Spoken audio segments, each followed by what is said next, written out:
നമസ്കാരം, ഞാൻ ബൈജു നായർ. നമ്മുടെ സംസാരം ചാനലിലേക്ക് ഒരിക്കൽ കൂടി സ്വാഗതം. ജീവിതത്തിൽ വലിയ വിജയം നേടുന്നവർ രണ്ട് തരത്തിലുണ്ട്, അല്ലെങ്കിൽ രണ്ട് തരത്തിലുള്ള ബിസിനസ്സുകാരുണ്ടെന്നാണ് ഞാൻ മനസ്സിലാക്കിയിരിക്കുന്നത്. ഒന്ന്, വായിൽ വെള്ളിക്കരണ്ടിയുമായിട്ട് ജനിച്ചവർ, അതായത് അവർ കുടുംബത്തിൽ നല്ല സ്വത്തുണ്ടാകാം, അല്ലെങ്കിൽ അവരുടെ ഒരു പരമ്പരാഗത ബിസിനസ് ഏറ്റെടുത്ത് നടത്തുന്നവരായിരിക്കാം, അങ്ങനെ ഒരു കൂട്ടർ. മറ്റൊന്ന്, വളരെ ലളിതമായ നിലയിൽ നിന്ന് വരികയും വലിയ ജീവിത വിജയം നേടുകയും ചെയ്തവർ. രണ്ടാമത്തെ കൂട്ടരുടെ കഥകൾ കേൾക്കാനാണ് നമുക്ക് ഏറ്റവും താല്പര്യം. കാരണം ആദ്യത്തെ അവർ അങ്ങനെ വലിയ കഥകളൊന്നും, വലിയ കഷ്ടപ്പാടിൻ്റെ കഥകളൊന്നും അനുഭവിച്ചിട്ടുള്ളവരായിരിക്കില്ല. ഈ രണ്ടാമത് പറഞ്ഞ ഗണത്തിൽപ്പെടുന്ന ഒരാളെയാണ് ഇന്ന് ഞാൻ പരിചയപ്പെടുത്താൻ പോകുന്നത്. പരിചയപ്പെടുത്തേണ്ട ആവശ്യമില്ല, കാരണം അദ്ദേഹം നമ്മുടെ സോഷ്യൽ മീഡിയയിലൊക്കെ നിറഞ്ഞു നിൽക്കുന്ന ആളാണ്. അദ്ദേഹത്തിൻ്റെ പേര് ജോൺ കുര്യാക്കോസ് എന്നാണ്. ഡെൻകെയർ ഡെൻ്റൽ ലാബ്സ് എന്ന ഒരു വലിയ കമ്പനിയുടെ ഉടമയാണ്. ഈ വലിയ കമ്പനി എന്ന് പറയുമ്പോൾ നമ്മൾ വിചാരിക്കും കേരളത്തിലെ വലിയ കമ്പനി, അല്ലെങ്കിൽ ഇന്ത്യയിലെ വലിയ കമ്പനി. ഒന്നുമല്ല, ലോകത്തിലെ രണ്ടാമത്തെ ഏറ്റവും വലിയ ഡെൻ്റൽ പ്രോഡക്ട്സ് ഉണ്ടാക്കുന്ന കമ്പനിയുടെ ഉടമയാണ് ജോൺ കുര്യാക്കോസ്. അദ്ദേഹത്തിൻ്റെ ആദ്യകാല ജീവിതം എന്ന് പറഞ്ഞാൽ നമ്മളെ കരയിപ്പിക്കുന്ന ജീവിതമാണ്. പക്ഷേ അതിലേക്ക് നമുക്ക് പിന്നീട് കിടക്കാം. തുടക്കത്തിൽ നമുക്ക് സന്തോഷമായിട്ട് തന്നെ തുടങ്ങാം, അല്ലേ സാറേ? തീർച്ചയായിട്ടും. നമസ്കാരം. അപ്പം വെൽക്കം ടു സംസാരം. തീർച്ചയായിട്ടും. അപ്പോൾ ഈ പറഞ്ഞ പോലെ ഏതാണ്ട് 4000-ലധികം ജീവനക്കാർ, 1500 കോടി രൂപയുടെ ടേൺ ഓവറുള്ള വലിയ കമ്പനി, അതൊക്കെയാണ് ഇപ്പോൾ നമ്മൾ ഡെൻകെയറിൻ്റെ കാര്യത്തിൽ കേട്ടുകൊണ്ടിരിക്കുന്നത്. ലോകത്തിൽ പല രാജ്യങ്ങളിലും മാനുഫാക്ചറിങ് പ്ലാന്റ്സ്, ഇന്ത്യയിലും പല സ്ഥലത്തും മാനുഫാക്ചറിങ് പ്ലാന്റ്സ്. എന്നാൽ പ്രൊഡക്റ്റ് എന്താണെന്ന് ചോദിച്ചാൽ എല്ലാവരും വാ തുറന്ന് കാണുകയും ചെയ്യും, അല്ലേ? വായ്ക്കകത്തിരിക്കുന്ന കുറേ സാധനങ്ങളാണ്. നമ്മൾ ശരിക്കും എത്ര രാജ്യങ്ങളിലുള്ള ആളുകൾ നമ്മുടെ പ്രോഡക്ട്സ് ഉപയോഗിക്കുന്നുണ്ടാവും? ഇപ്പോൾ നമ്മൾ ഏകദേശം 15 രാജ്യങ്ങളിലുള്ള പേഷ്യൻസ് നമുക്ക് നമ്മുടെ പ്രോഡക്റ്റ്സ് യൂസ് ചെയ്യുന്നുണ്ട്. എന്നിട്ട് പോലും നമ്മൾ ലോകത്തിലെ രണ്ടാമത്തെ ഏറ്റവും വലിയ ഡെന്റൽ പ്രോഡക്ട്സ് മാനുഫാക്ചറിങ് കമ്പനി ആകുന്നു. പക്ഷേ ലോകത്തിലാകെ 196 രാജ്യങ്ങളുണ്ട്. എന്തുകൊണ്ടാണ് അങ്ങനെ ഈ ഇത്ര അധികം രാജ്യങ്ങൾ, അല്ലെങ്കിൽ ഇത്ര കുറച്ച് രാജ്യങ്ങളായിട്ട് നമ്മൾ ഒതുങ്ങി നിൽക്കുന്നത്? ഞങ്ങൾ എക്സ്പോർട്ടിലേക്ക് കടന്നിട്ട് ഒരു 6 വർഷമായിട്ടുള്ളൂ. ഇപ്പോൾ നമ്മൾ എക്സ്പോർട്ട് മാത്രം കേന്ദ്രീകരിച്ചാണ് ഇപ്പോൾ മുമ്പോട്ട് പോകുന്നത്. ഈ വർഷം ശരിക്കും എക്സ്പോർട്ട് ബിസിനസ് കൂട്ടാനായിട്ടാണ് ഞങ്ങളുടെ പ്രത്യേക ഒരു അതിൻ്റെ ആ രീതിയിലാണ് ഞങ്ങൾ മുമ്പോട്ട് പോകുന്നത്. പക്ഷേ എങ്കിൽ പോലും ഇന്ത്യയിലെ കാര്യമാണെങ്കിൽ പോലും ഇന്ത്യയിൽ ഇത്രയും 130 കോടി ജനങ്ങളുണ്ട്. എല്ലാവർക്കും പല്ലുണ്ട്. സാർ ഒരു ഇന്റർവ്യൂവിൽ പറഞ്ഞ എല്ലാവർക്കും 38 പല്ലുണ്ട്. അങ്ങനെയാണെങ്കിൽ പോലും ലോകത്തിലെ തന്നെ ഏറ്റവും വലിയൊരു കമ്പനിയായിട്ട് വളരാൻ വളരെ പെട്ടെന്ന് സാധിക്കേണ്ടായി ഈ ഡെൻകെയറിന്. പെട്ടെന്ന് അങ്ങനെ സാധിക്കുന്ന ഒരു മേഖലയല്ല ഇത്. ഇതെല്ലാം കൈകൊണ്ട് തന്നെ ചെയ്തെടുക്കേണ്ടതാണ്. ബ്രഷ് വെച്ച് കൈകൊണ്ടാണ് ചെയ്തെടുക്കേണ്ടത്. എല്ലാം കസ്റ്റം മെയ്ഡാണ്. ഇപ്പം സാറിന് ഉണ്ടാക്കുന്ന ഒരു പല്ല് ഈ ഭൂമിയിലുള്ള 750 കോടി ജനങ്ങളിൽ ഒരു വ്യക്തിയുടെ പോലും വായിൽ അത് ഫിറ്റ് ആവില്ല. അതായത് അത്രയും മൈക്രോൺസ്, 8 മൈക്രോൺസ് ആക്യുറസിയിലാണ് ഇത് ഉണ്ടാക്കിയെടുക്കുന്നത്. അതുകൊണ്ട് കളർ വ്യത്യസ്തമായിരിക്കും. എല്ലാം കസ്റ്റം മെയ്ഡാണ്. ഒന്നും നേരത്തെ നമുക്ക് ചെയ്തു വെക്കാൻ കഴിയില്ല. കളറിന് പോലും വ്യത്യാസം ഉണ്ടാവും. 40ഓളം കളറുകളുണ്ട്. ശരി. ദൈവം മനുഷ്യനെ ഉണ്ടാക്കി വിട്ടപ്പോൾ പല്ലുകൾ പോലും വ്യത്യസ്തമായിട്ടാണ്. തീർച്ചയായിട്ടും. അതെ. നമ്മൾ ഒരു ദിവസം എത്ര പല്ലുകൾ ഉണ്ടാക്കുന്നുണ്ടാവും നമ്മുടെ കമ്പനി? ഏകദേശം 6000ഓളം പല്ലുകൾ ഒരു ദിവസം ഉണ്ടാക്കും. ശരി. അതെ. അതും ഈ പറഞ്ഞ പോലെ ശരിക്കും നമ്മുടെ ഒരു ടേൺ ഓവർ വെച്ച് നോക്കി അത് പോരാ, അല്ലേ? കൂടുതൽ പല്ലുകൾ ഉണ്ടാക്കാവുന്നതാണ്. പക്ഷേ 6000 പല്ലുകൾ ഒരു ദിവസം ഉണ്ടാക്കണമെങ്കിൽ 6000 പേര് ജോലി ചെയ്യണോ? വേണ്ട. 4200 പേരാണ് ആകമാനമായിട്ടുള്ളത്. വേൾഡ് വൈഡ് നോക്കിക്കഴിഞ്ഞാൽ 4290 കൃത്യം നമ്പർ. ശരി. ടെക്നീഷ്യൻസ് എന്ന് പറഞ്ഞാൽ ഒരു 3000 താഴെ ടെക്നീഷ്യൻസ് ഉള്ളൂ. ഇപ്പം ജർമ്മനിയിൽ ഒരു ഡോക്ടർ ഒരു പല്ല് വെക്കാൻ ഒരു രോഗി ഡോക്ടറെ സമീപിക്കുകയാണെങ്കിലും നമ്മുടെ മൂവാറ്റുപുഴയിൽ നിന്നായിരിക്കും ഈ പല്ല് പോകുന്നത്. അങ്ങനെ നമുക്ക് പറയാൻ പറ്റില്ല. ധാരാളം സ്ഥാപനങ്ങളുണ്ട് ഈ മേഖലയിൽ തന്നെ. ഞങ്ങൾ ഏറ്റവും പ്രീമിയം കസ്റ്റമേഴ്സാണ് ഞങ്ങളുടെ ക്ലയൻസ്. ഞങ്ങൾ ക്വാളിറ്റിയിൽ ഒരിക്കലും കോംപ്രമൈസ് ചെയ്യാൻ അനുവദിക്കില്ല.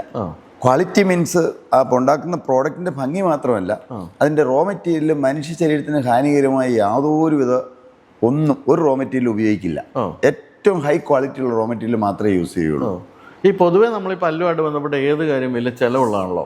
അതെ. പ്രത്യേകിച്ച് എനിക്ക് തോന്നുന്നത് ഇപ്പം ഈവൻ അമേരിക്കയിൽ നിന്നുള്ള ആൾക്കാർക്ക് ഇന്ത്യയിൽ വന്നൊക്കെയാണ് പല്ലുമായിട്ട് ബന്ധപ്പെട്ട പല ചികിത്സകളും ചെയ്യുന്നത്. തീർച്ചയായിട്ടും. അത് മറ്റു സ്ഥലങ്ങളിൽ അത്രയും കോസ്റ്റ്ലി ആവുകയും ഇന്ത്യയിൽ താരതമ്യേന കോസ്റ്റ് കുറയുകയും ചെയ്യുന്നത് എന്തുകൊണ്ടായിരിക്കും?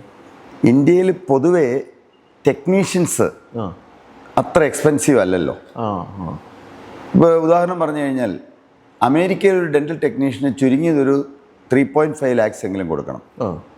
ഇവിടെ നമുക്ക് ഇന്ത്യയിൽ ഒരു 25,000-30,000 കൊടുത്തു കഴിഞ്ഞാൽ ആവറേജ് വലിയ പ്രശ്നമില്ലാത്ത നല്ല ടെക്നീഷ്യൻസിനെ കിട്ടും. 1 ലക്ഷമോ 1.5 ലക്ഷമോ മേടിക്കുന്ന ടെക്നീഷ്യൻസും ഉണ്ട്, എക്സ്പീരിയൻസും ഉണ്ട്. അപ്പോൾ പ്രൊഡക്ഷൻ കോസ്റ്റ് കൂടുന്നു അവിടെ. അതിൻ്റെ മെയിൻ കാരണം റോ മെറ്റീരിയൽ കോസ്റ്റ് അല്ല, എംപ്ലോയി കോസ്റ്റ് ഇവിടത്തേക്കാൾ വളരെയേറെ കൂടുതലാണ് അവിടെ. ഓ, ഇപ്പം നമ്മളായിട്ട് 450ഓളം പ്രോഡക്ട്സ് ഉണ്ട് നമുക്ക്, 450ഓളം പ്രോഡക്ട്സ് ഉണ്ട്.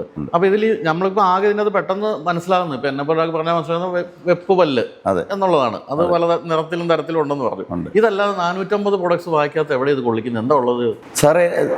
ആരംഭിച്ച കാലത്ത്, ഡെൻകെയർ ആരംഭിച്ച കാലത്ത് 2 പ്രോഡക്റ്റ് മാത്രമേ ഉണ്ടായിരുന്നുള്ളൂ. അത് മെറ്റൽ വെച്ച് ക്രൗൺ ചെയ്യുക, മെറ്റൽ ഉപയോഗിച്ച്, നിക്കൽ ക്രോം മെറ്റൽ ഉപയോഗിച്ച് ക്രൗൺ ചെയ്യുക. ക്രൗൺ മീൻസ് ക്യാപ്പ് ചെയ്യുക. പിന്നെ ഒരു പല്ല് നഷ്ടപ്പെടുകയാണെങ്കിൽ അപ്പുറത്തെയും ഇപ്പുറത്തെയും പല്ലിൽ ക്രൗൺ വയ്ക്കുക, അഥവാ ക്യാപ്പ് ചെയ്തിട്ട് അതിൻ്റെ നടുക്ക് ഒരു പോണ്ടിക്ക് ഒരു പല്ലായിട്ട് വയ്ക്കുക. ബ്രിഡ്ജിങ് എന്നാണ് അതിന് പറയുന്നത്. എന്നാൽ പിന്നീട് കാലങ്ങൾ മാറി വരുന്നതനുസരിച്ച് ഇന്ന് 450 പ്രോഡക്റ്റ് ഉണ്ട്. മെറ്റൽ കൊണ്ട് പല്ലുണ്ടാക്കാം, മെറ്റലിൻ്റെ പുറത്ത് സെറാമിക് കോട്ടിങ് വെച്ച് പല്ലുണ്ടാക്കാം, ലൈറ്റ് ക്യൂർ മെറ്റീരിയൽ വെച്ച് പല്ലുണ്ടാക്കാം. അതുപോലെ തന്നെ ടൈറ്റാനിയം മെറ്റൽ കൊണ്ട് പല്ലുണ്ടാക്കാം, വളരെ ലൈറ്റ് വെയിറ്റ് ആയിട്ടുള്ള ടൈറ്റാനിയം. അതുപോലെ തന്നെ കാസ്റ്റ് പാർഷ്യൽ ഡെഞ്ചർ എന്ന് പറയും, അത് കാസ്റ്റ് ചെയ്തെടുത്ത്, ടൈറ്റാനിയം കാസ്റ്റ് ചെയ്തെടുക്കാം. അത് എന്നിട്ട് പല്ല് അത് ഊരി എടുത്ത് കഴുകുന്ന ടൈപ്പ്, അങ്ങനെ അതുണ്ടാക്കാം. അതുപോലെ തന്നെ ഡെഞ്ചർ തന്നെ പല ടൈപ്പ് ഡെഞ്ചേഴ്സ് ഉണ്ട്. പണ്ട് കാലത്ത് എന്ന് പറഞ്ഞാൽ ഒരു പല്ല് പറഞ്ഞു പോയി കഴിഞ്ഞാൽ സെറ്റ് പല്ല് വയ്ക്കാന്ന് പറഞ്ഞാൽ ഒറ്റ ടൈപ്പ് മാത്രമേ ഉള്ളൂ. ഇന്ന് ഇഞ്ചക്ഷൻ മോൾഡിങ് ടൈപ്പുള്ള പല്ലുകളുണ്ട്. പിന്നെ അത് തന്നെ ഫ്ലെക്സിബിൾ ടൈപ്പ് ഉണ്ട്, നിലത്ത് വീണാൽ ഒരു രീതിയിലും പൊട്ടിപ്പോകില്ലാത്തതുണ്ട്. അങ്ങനെ അനേകമുണ്ട്. അതുകൂടാതെ മറ്റേ സിർക്കോണിയം വെച്ച് പല്ലുണ്ടാക്കുന്ന സംവിധാനങ്ങളുണ്ട്. സിർക്കോണിയം മെറ്റീരിയൽ വെച്ച്, അത് മെറ്റൽ ഇല്ലാത്ത, മെറ്റൽ ഫ്രീ ആണത്. അതെല്ലാം ഒന്നുകൂടെ കാഴ്ചയ്ക്ക് വളരെ നാച്ചുറലായിരിക്കും, ഒരിക്കലും തിരിച്ചറിയില്ല. അതുപോലെ തന്നെ ഫ്രണ്ടിലത്തെ പല്ലിന് ഏതെങ്കിലും രീതിയിൽ ഒരു ചെറിയ ഒരു കളർ വ്യത്യാസം, അല്ലെങ്കിൽ ഏതെങ്കിലും ഒരു ശകലം എവിടെയെങ്കിലും ഒരു അല്പം എവിടെയെങ്കിലും അടർന്നു പോയിട്ടുണ്ടെങ്കിൽ അത് ഇങ്ങനെ വെനീർ മാതിരി, തിൻ വെനീർ 0.3 mm മുതൽ 0.5 mm വരെ തിക്നെസ്സിൽ വെനീർ ഫിറ്റ് ചെയ്യാം. കാഴ്ചയുടെ ഭംഗി മാറ്റണമെന്നുണ്ടെങ്കിൽ, പല്ലിൻ്റെ കളർ മാറ്റാൻ വേണ്ടിയിട്ട് അങ്ങനെ അത് ചെയ്യാം. അതുപോലെ തന്നെ കൂർക്കമ്പലിക്ക് വേണ്ടിയിട്ട് ഡ്രീം വെൻ്റ് എന്ന് പറഞ്ഞ കൂർക്കമ്പലി തടയാൻ വേണ്ടിയിട്ട് അതിന് വേണ്ടിയിട്ട് ഒരു പ്രോസസ്സ് ഉണ്ട്. അത് വായിൽ വെക്കുന്ന ഒരു സംവിധാനമുണ്ട്. ഡ്രീം വെൻ്റ് എന്നാണ് അതിൻ്റെ പേര്. കൂർക്കമ്പലി ഉണ്ടാവില്ല. അതായിരിക്കുമല്ലോ അപ്പോൾ കേരളത്തിൽ ഏറ്റവും കൂടുതൽ വിൽക്കാൻ പോകുന്നത്. അതെല്ലാം അതിപ്പോൾ ഞങ്ങൾ ഇൻട്രൊഡ്യൂസ് ചെയ്തിട്ട് ഒരു വർഷമായിട്ടുള്ളൂ. അത് ധാരാളം പോകും. ഞങ്ങൾ മാത്രമാണ് വേൾഡിൽ ഇതിൻ്റെ ഓസ്ട്രേലിയൻ കമ്പനിയാണ് അതിൻ്റെ മാനുഫാക്ചർ, ഞങ്ങൾ മാത്രമാണ് വേൾഡിൽ. അത് കോസ്റ്റ്ലി ആണോ സംഭവം? അത് അത്ര കോസ്റ്റ്ലി അല്ല, എങ്കിലും ഒരു 30,000 ഒക്കെ വരും. ഭാര്യമാര് സ്വർണം വിറ്റാണത് വാങ്ങിച്ചു കൊടുക്കും ഭർത്താക്കന്മാർക്ക് അല്ലേ? അതെ, തീർച്ചയായിട്ടും. അപ്പൊ ഒരു സ്ഥിരം സംവിധാനമാണോ, നമുക്ക് ഊരിയൊക്കെ വെക്കുന്ന ടൈപ്പാണോ? ഊരി വെക്കുന്ന ടൈപ്പ്, പിന്നെ രാത്രി മാത്രം അത് വെയർ ചെയ്താൽ മതി. അതുപോലെ തന്നെ നേരത്തെ പണ്ട് കാലങ്ങളിൽ ഈ ഓർത്തോഡോണ്ടിക് ട്രീറ്റ്മെൻറ്റ്, പല്ല് പൊങ്ങിക്കഴിഞ്ഞാൽ, അല്ലെങ്കിൽ നിരതെറ്റിയ പല്ലുകൾക്ക്, അല്ലെങ്കിൽ ക്രൗഡഡ് ആയിട്ടുള്ള പല്ലുകൾക്ക്, അതുപോലെ തന്നെ ധാരാളം പൊങ്ങി അല്ലെങ്കിൽ മുടമ്പല്ലെന്നൊക്കെ പറയില്ലേ, അതിനെല്ലാം കമ്പി തന്നെ കെട്ടണമായിരുന്നു. കമ്പി വെച്ച്, കട്ടയും കമ്പിയും വെച്ച് ചെയ്യുക എന്ന് പറയുമല്ലോ. ബ്രാക്കറ്റും വയറും ഒക്കെ ഉപയോഗിച്ച് ചെയ്തുകൊണ്ടിരുന്ന കാലം. അപ്പോൾ അത് മുഴുവൻ ഇങ്ങനെ നോക്കുമ്പോൾ സ്റ്റീൽ കളർ അല്ലെങ്കിൽ മെറ്റലിൻ്റെ കളറായിരിക്കും. തന്നെയല്ല അത് പേഷ്യൻസിന് വളരെ ഡിസ്കംഫർട്ടാണ്. ഈ നാവൊക്കെ ചിലപ്പം മുറിയും, വളരെ പ്രയാസമായിരിക്കും എപ്പോഴും. എന്നാൽ അതിന് പകരം ഇപ്പോൾ ക്ലിയർ അലൈനർ, ഡെൻകെയർ ക്ലിയർ അലൈനർ എന്ന് പറഞ്ഞൊരു പ്രോഡക്റ്റ് ഇപ്പോൾ ധാരാളം അത് എല്ലായിടത്തും പ്രചരിച്ചിരിക്കുകയാണ്. അതൊരു തെർമോപ്ലാസ്റ്റിക് ഷീറ്റ് വെച്ച് ചെയ്യുന്ന ഒരു സംവിധാനമാണ്. അത് കമ്പ്യൂട്ടറിലെല്ലാം പ്രോഗ്രാം എല്ലാം ചെയ്ത് അത് കമ്പ്യൂട്ടർ വഴിയാണ് എല്ലാം കൺട്രോൾ ചെയ്യുന്നത്. നമ്മുടെ ഒരു മോഡൽ കിട്ടിക്കഴിഞ്ഞാൽ അതെല്ലാം അലൈൻ ചെയ്യുന്നു.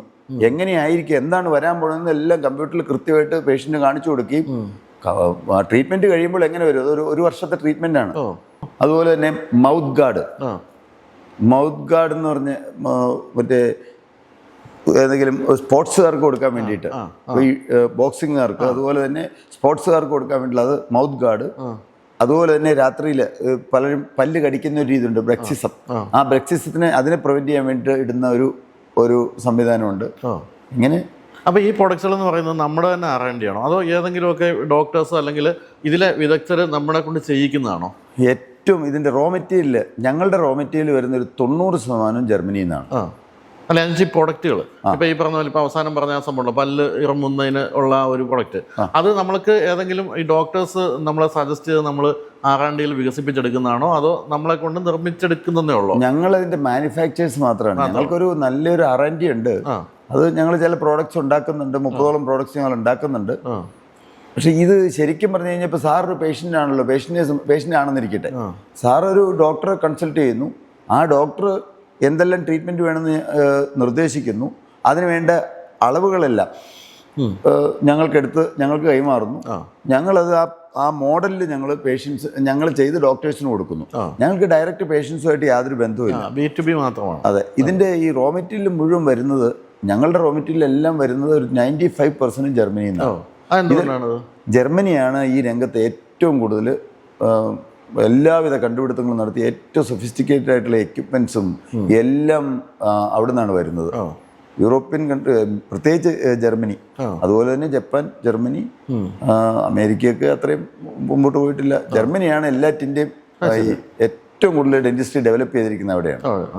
അപ്പോൾ നമ്മൾ ഇപ്പോൾ ഇത്രയും വലിയൊരു ഈ പല്ലുകളുടെ ലോകത്ത് വേണ്ട കാര്യങ്ങളെല്ലാം നിർമ്മിക്കുന്ന ഒരു കമ്പനി, എന്തുകൊണ്ടാണ് ഒരു പല്ലാശുപത്രി തുടങ്ങാത്തത്? ഞങ്ങൾക്ക് 40,000-ഓളം ക്ലയൻസ് ഉള്ള ഡെന്റിസ്റ്റ്, ഞങ്ങൾ അവരെയും കൊണ്ടാണ് ജീവിക്കുന്നത്. ഞങ്ങൾ ഒരു ഡെന്റൽ ക്ലിനിക്ക് തുടങ്ങാമെന്ന് വെച്ച് കഴിഞ്ഞാൽ സ്വാഭാവികമായിട്ടും അത് അവരോടുള്ളൊരു മത്സരം മാതിരി ആകുമല്ലോ. അതുകൊണ്ടാണ് ഒരിക്കലും അതിന് മുതിരാത്തത്. ഒത്തിരി പേര് ഞങ്ങളോട് പറഞ്ഞു, നിങ്ങൾ ഡെന്റൽ ക്ലിനിക്ക് തുടങ്ങുകയാണെങ്കിൽ വളരെ നല്ലതായിരിക്കും, പക്ഷെ ഒരിക്കലും ആ ഒരു രംഗത്തേക്ക് പോകാന്ന് പറഞ്ഞു കഴിഞ്ഞാൽ അതൊരു ശരിയായ പ്രവണതയല്ലല്ലോ. മക്കളാരെങ്കിലും ഡെന്റൽ ഡോക്ടേഴ്സ് ഉണ്ടോ? മൂത്തവൻ ഡെന്റിസ്റ്റാണ്. അവൻ UK ഒരു ഡെന്റൽ ക്ലിനിക്ക് തുടങ്ങാനുള്ള പരിപാടിയൊക്കെ തയ്യാറായിക്കൊണ്ടിരിക്കുക.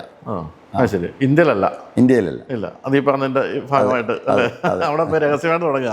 ഇവിടെ തുടങ്ങിയാൽ അവിടെ ഡെന്റൽ ക്ലിനിക്കുള്ളവർക്ക് ഡെന്റൽ ലാബുകളുണ്ട്, ലാബിന്റെ ഉടമകൾക്ക് ക്ലിനിക്കുണ്ട്. അവിടെയൊന്നും പ്രശ്നമില്ല. പ്രത്യേകിച്ച് നമ്മുടെ കേരളത്തിലാണ് അങ്ങനെ ഒരു, കാരണം കേരളം ഞങ്ങളെ സംബന്ധിച്ച് ഞങ്ങൾക്ക് ഏറ്റവും പ്രിയപ്പെട്ടവരായ ഞങ്ങളുടെ ഏറ്റവും കൂടുതൽ ക്ലയൻസ് ഉള്ളത് കേരളത്തിലാണ്. കേരളത്തിൽ മാത്രമല്ല, സൗത്ത് ഇന്ത്യയിൽ എല്ലായിടത്തും. അപ്പോൾ ഞങ്ങൾ ഒരിക്കലും അങ്ങനെ ചെയ്യില്ല.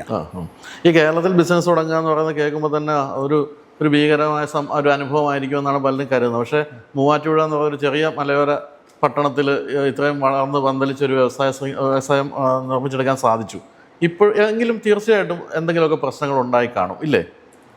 അതോ പ്രശ്നങ്ങൾ ഒന്നും ഉണ്ടായിട്ടില്ല എന്ന് പറയാൻ കഴിയില്ല. പക്ഷേ ഗവൺമെൻറ്റിൻ്റെ ഭാഗത്തു നിന്ന് അങ്ങനെ ഞങ്ങൾക്ക് പ്രയാസം വരുന്ന ഒരു പ്രതിസന്ധി ഉണ്ടായിട്ടില്ല. ചില സമയങ്ങളിൽ വർഷങ്ങൾക്ക് മുമ്പ് ഞങ്ങൾ ബിൽഡിംഗ് പണിയുന്ന സമയത്ത് ഒരു 96-ലൊക്കെ അന്ന് കയറ്റിറക്ക് തൊഴിലാളികൾ ഏതാനും ചില പ്രശ്നങ്ങളൊക്കെ ഉണ്ടാക്കി. പക്ഷെ അത് ഞങ്ങൾ തന്നെ ഇറക്കിക്കോളാം എന്ന് പറഞ്ഞ് അതിനെ നേരിടാനൊക്കെ അന്ന് നമുക്ക് എന്തോ ഒരു പ്രത്യേക ധൈര്യമൊക്കെ ഉണ്ടായിരുന്നു. പിന്നീട് അവർ വളരെ ലോഹിയായി. ഇപ്പോൾ യാതൊരു പ്രശ്നവും ഇന്നും വരെ അവിടെ ഏത് മെറ്റീരിയൽ വന്നാലും ഞങ്ങൾ തന്നെയാണ് ഇറക്കുന്നത്. ആരും അവിടെ യാതൊരു തടസ്സവും വരാറില്ല. അവരെല്ലാവരുമായിട്ടൊരു സ്നേഹബന്ധത്തിലാണ് മുമ്പോട്ട് പോകുന്നത്. പിന്നെ പൊതുവെ ആളുകൾ പറയും വ്യവസായം കേരളം പറ്റിയ സ്ഥലമല്ലെന്ന്. അങ്ങനെ ഞാൻ പറയുകയാണെങ്കിൽ അത് നമ്മുടെ ആളുകൾ പറഞ്ഞ് ഉണ്ടാക്കിയ ഒരു സംവിധാനമായിട്ടാണ് എൻ്റെ ഒരു ചിന്ത. എന്നെ സംബന്ധിച്ച് കഴിഞ്ഞ 38 വർഷമായിട്ട് ഒരു രീതിയിൽ നമ്മുടെ ആളുകളിൽ നിന്നൊരു പ്രശ്നം ഉണ്ടായിട്ടില്ല.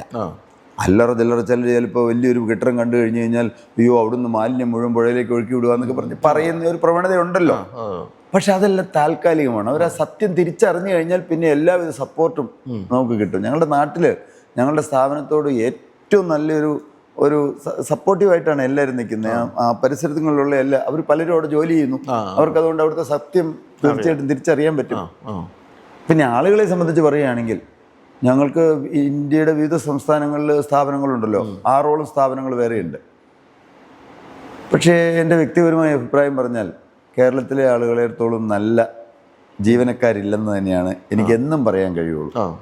അവർക്ക് ഒരു പ്രത്യേക ആത്മാർത്ഥതയുണ്ട്, ഒരു പ്രത്യേക സ്നേഹമുണ്ട് സ്ഥാപനത്തോട്. അങ്ങനെ ചതിച്ചിട്ട് പോകുന്ന ആളുകളൊന്നും എൻ്റെ ജീവിതത്തിൽ അങ്ങനെ ഉണ്ടായിട്ടുണ്ടെന്ന് എനിക്ക് പറയാൻ കഴിയില്ല.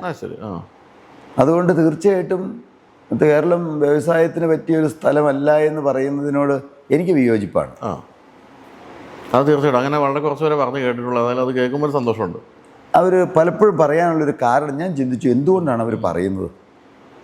അവരെ പറ്റി മാത്രം ചിന്തിക്കുന്നു. ഞാൻ വ്യവസായ സമൂഹത്തെ അടച്ചാക്ഷേപിക്കുകയല്ല ഒരിക്കലും.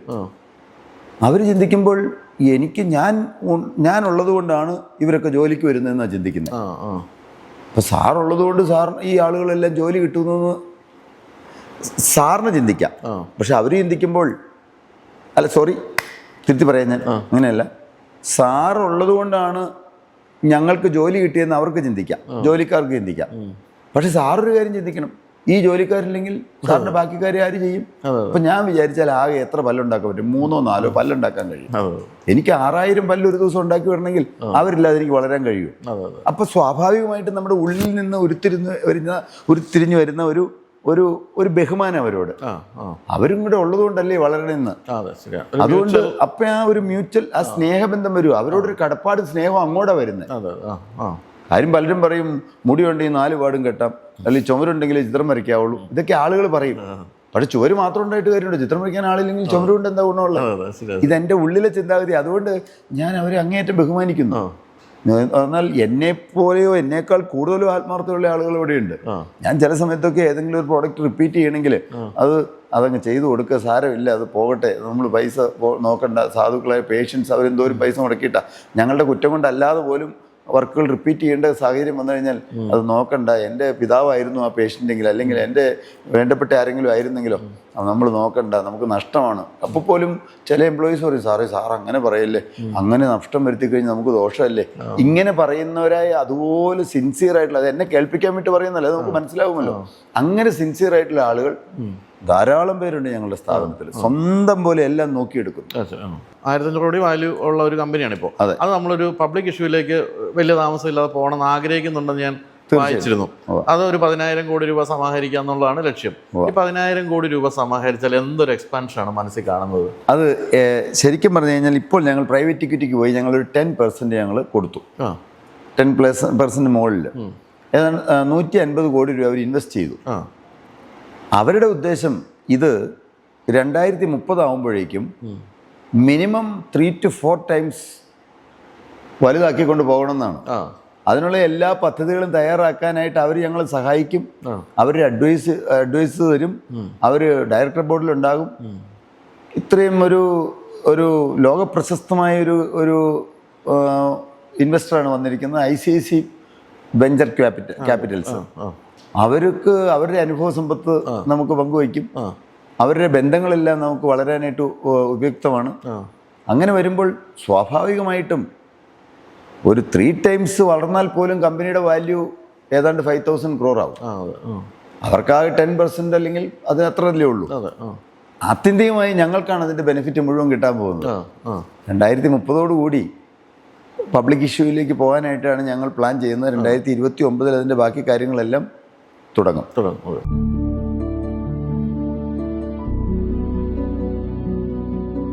Your dream is your reflection. It discovers the real you.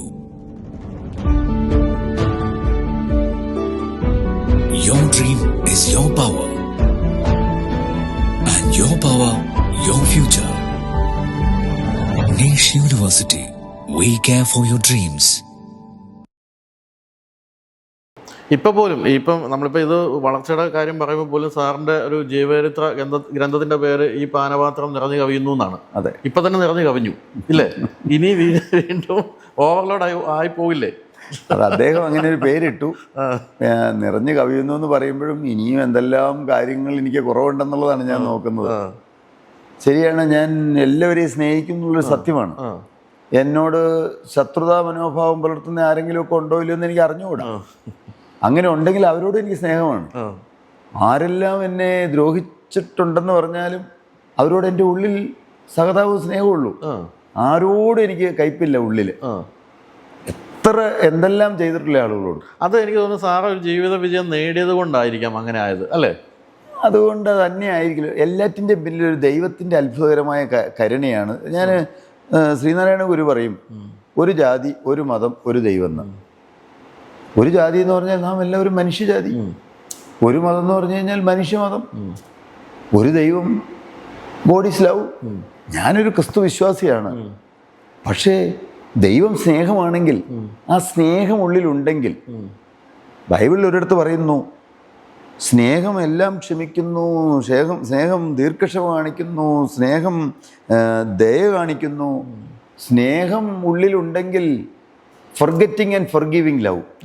എല്ലാവരുടെ ഉള്ളിലൊരു സ്നേഹമാണ്. പ്രകൃതിയോട് സ്നേഹം, മനുഷ്യരോട് മാത്രമല്ല, മൃഗങ്ങളോട് സ്നേഹം.